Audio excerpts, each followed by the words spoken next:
Hi everyone, I'm glad you're here. Thank you very much for joining me. I'm Mary with Mary Greeley News. Please like, share, and subscribe. A little more than a half an hour ago, as I'm making this video, they're off of the coast of Japan. They had a magnitude 5.9 earthquake, which was revised to a magnitude 5.8. It struck offshore southeast of Nemuro Peninsula in eastern Hokkaido, Japan.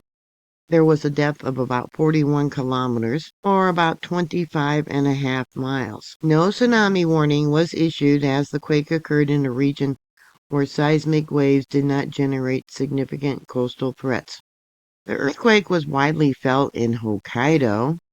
You can see we got two other smaller areas here. I'll go to Hokkaido using Google Earth. All right, right there in the center of the island. And the Japan Meteorological Association reported a maximum seismic intensity of 5, lower on the Japan Meteorological Agency scale. And that's equivalent to moderate shaking, where objects do fall and some damage may occur. So now I'll go to Nemuro, because that was intensity level 5, right there to the north of where this 5.8 or 5.9. They settled on a 5.8. Intensity level 1 to 3 for Hokkaido, which again, that was in the center of the island here.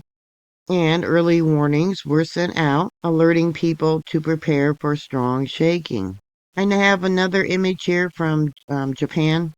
This is their meteorological society group, and it shows the intensity. Let me bring this down a little bit, and you can see the different colored dots for how strong it was felt. Can I go in? Yeah, okay. So we got intensity level 5, and yeah, that was kind of over a large area. Intensity level 3, we'll bring it out. And then intensity level 1 would be white. I'll give you a link to this page if you want to look at it or bookmark it for yourself. But here we got intensity level 5 and intensity level 4. It lists all the different towns. Intensity level 3, and then 2, which was a lot of different small towns. It was felt over a wide area. And then intensity level 1. Again, there is a large list of different villages and towns that felt this earthquake. The last one listed is Iwate Prefecture. Social media reports from X, formerly known as Twitter, in the immediate aftermath confirmed shaking in Nemuro and Kushiro, with users describing a strong jolt, but no immediate panic. Preliminary data suggests it was felt by many in the epicenter area due to the moderate depth and proximity to populated coastal towns. Nemuro has a population of about 31,000 people.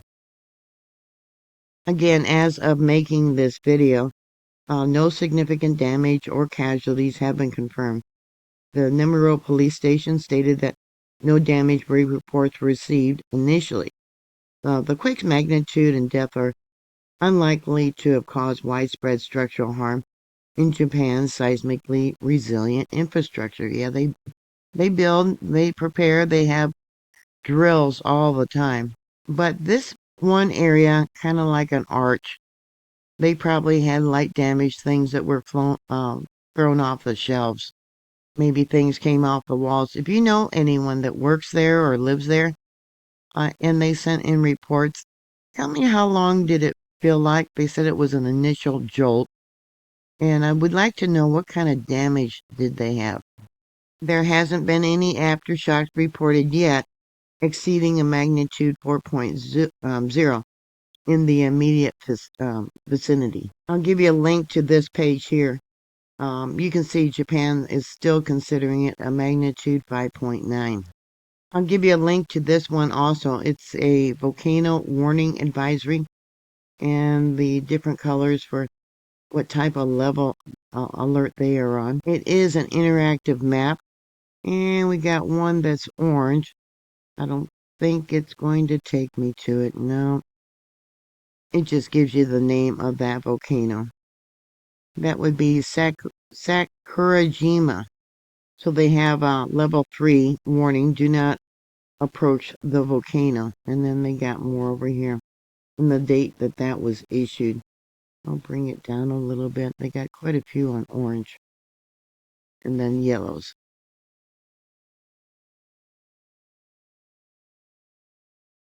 This earthquake today occurred in a highly active subduction zone along the Japan Trench. You can see it's fairly wide.